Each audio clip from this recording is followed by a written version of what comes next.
बिस्मिल्लाहिर्रहमानिर्रहीम। अब देखिए ये लेक्चर 4 का पार्ट नंबर 4 है। इसमें हमने डिस्कस करना है लॉ ऑफ कंट्रापोजिशन, जिसको मोड्स टोलन भी कहते हैं। मोड टोलन मीन्स, ये मोड टोलन जो है इसकी मीनिंग है मेथड ऑफ डेनियल। ये देखिए थ्योरेटिकल चीज़ें, मेन चीज़ हमने क्या डिस्कस करनी है, इस लॉ को डिस्कस करना है। और ये लॉ, ये it is a fundamental rule of inference and logic. ठीक हो गया। It allows to derive conclusion by denying the consequences of a conditional statement. Eu vou limpar a casa, vou fazer barulho. In simpler term, देखिए ये just theoretical चीज़ें हैं, इसको हमने just सरसरी revise करना है। ऐसा ना हो कि आप स्किप करें, बल्कि इसको रिवाइज करते हैं जी। In simple term, if we know that an implication is true, the consequent is false, we conclude that the antecedent must be false. Law को जब मैं नीचे डिस्कस करूँगा तब आपको सारी चीज़ें क्या होगी, क्लियर होगी। प्रॉपर लॉ अब यहाँ पे आ रही है।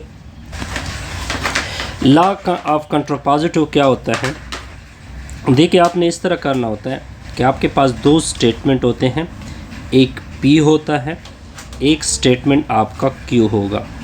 ये P आपको गिवन होगा और साथ साथ ये ट्रू स्टेटमेंट भी होगी, और ये जो Q स्टेटमेंट होगा ये आपका टारगेट होगा, और इसको भी आपने इसको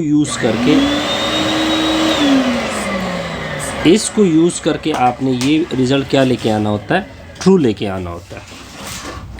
और ये लॉ जो है ये किस तरह होता है, ये लॉ आपने याद करनी है कि इसकी मैथमेटिकल क्या होता है। P इम्प्लाइज Q, ये इक्विवेलेंट होता है P इम्प्लाइज Q, फिर दरमियान में आपने कंजंक्शन, फिर क्या conjunction with negation of Q, फिर आपने इसको एम्प्लाइज करना होता है नेगेशन ऑफ P के साथ। ये बेसिकली ये लॉ आपने क्या करनी आते हैं, ये है लॉ ऑफ कंट्रापोजिशन। अब पहले इस लॉ को प्रूफ करते हैं, पहले इस लॉ को क्या करते हैं जी, प्रूफ करते हैं। पहले इसका लेफ़्ट हैंड साइड सॉल्व करते हैं। देखिए पहले P लेते हैं, true true, false false false, फिर आपने Q लेके आना होता है, ट्रू फॉल्स ट्रू फॉल्स। फिर हमें क्या क्या ज़रूरत पड़ने वाली है, पहले सारों को कैलकुलेट करते हैं। हमें नेगेशन ऑफ Q की ज़रूरत पड़ेगी, तो हम Q को नेगेट करेंगे। फॉल्स और ट्रू का नेगेशन फॉल्स, फॉल्स का नेगेशन ट्रू, ट्रू का नेगेशन फॉल्स, फॉल्स का नेगेशन ट्रू। फिर हमें और क्या ज़रूरत पड़ेगी, P इम्प्लाइज Q की ज़रूरत पड़ेगी। अब देखिए P इम्प्लाइज Q, आप P से Q की तरफ जा रहे हैं, दोनों ट्रू होंगे, रिज़ल्ट ट्रू होगा। देखिए आप ट्रू से फॉल्स की तरफ जा रहे हैं तो आप फॉल्स लिखोगे, फॉल्स से ट्रू की तरफ जा रहे हो तो ट्रू लिखोगे। फॉल्स का रिज़ल्ट क्या होता है, ट्रू होता है। फिर हमने इन दोनों का कंजंक्शन करना होता है, करते हैं जी। फॉल्स ट्रू, जब एक फॉल्स हो एक ट्रू हो तो रिज़ल्ट क्या होता है, फॉल्स होता है। जब ट्रू फॉल्स हो, एक फॉल्स है तो इसका रिज़ल्ट भी फॉल्स होगा। फॉल्स ट्रू, इसका रिज़ल्ट भी क्या आएगा, फॉल्स आएगा। ट्रू ट्रू का रिज़ल्ट क्या आएगा, ट्रू आएगा। यहाँ तक क्लियर। अब देखिए ये आपका यहाँ तक आ गया। अब आपने इसको एम्प्लाइज करना है,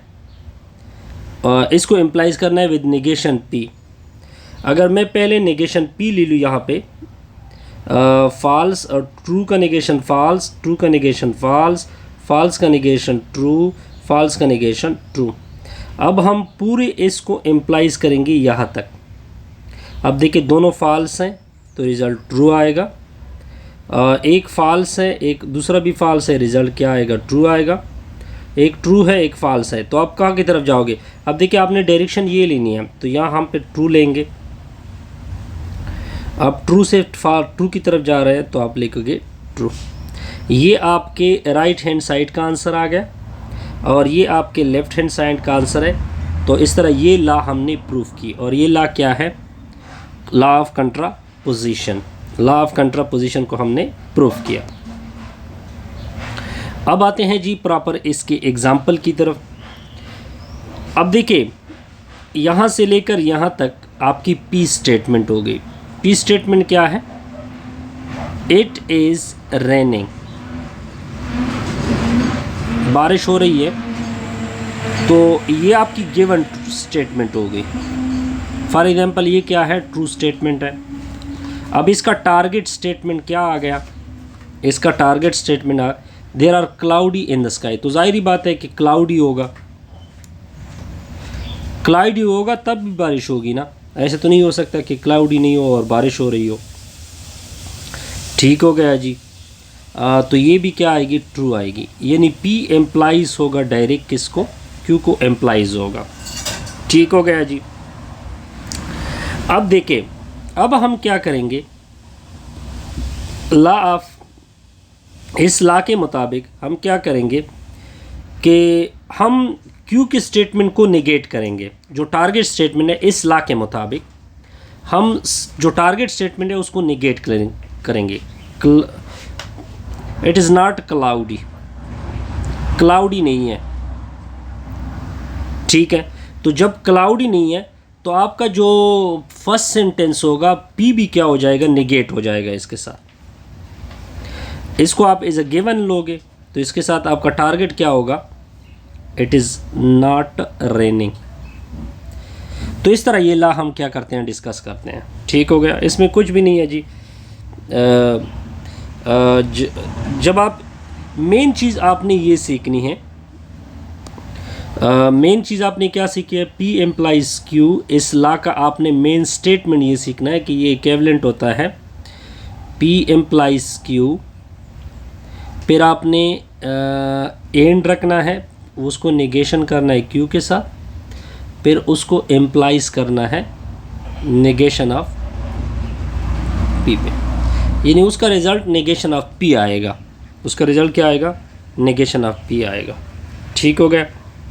ये लाती जो हमने अच्छी तरीके से क्लियर की। बहरहाल मेन इसकी ये स्टेटमेंट आप याद करें, आगे आपने कुछ इसमें याद नहीं करना होता है, और इस तरह हमारी ये वीडियो क्या हो जाएगी? कंप्लीट होगी। Have a good day.